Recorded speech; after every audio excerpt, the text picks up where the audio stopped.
Haati manaa artistaa Haacaaluu Hundeessaa har'as akkuma boosetu.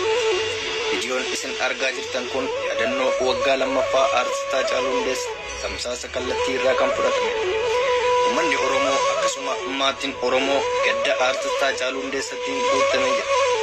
Waggaa lamaan har'aa galgala guyyaa baay'ee gaddisiisaa ture. Uummata Oromootiif guyyaa madaa'aa ture. Har'as madaan artistaa Haacaaluu Hundeessaa akkasiin uummata Oromoo boonchisaa jira.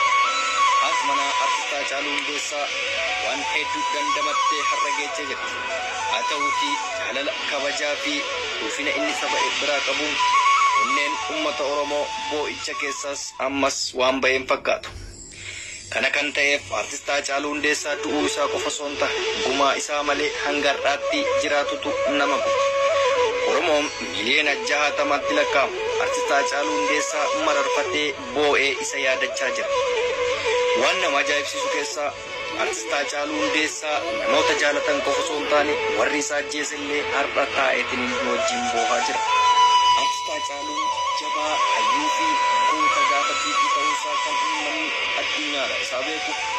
Guyyaa har'aa waggaa lammaffaa isaatti yeroo yaadatamutti uummanni Oromoo iddoo yaadannootti boo'ee boonsisee mararfatee viidiyoo kanaan nu barsiisaa jira. Haacaaluu Hundeessaa ammas onnee keenya keessa jira. Garuu uumaa baasuu dhabuu keenya ammas madaa lammataa ta'ee nutti mul'ate jira.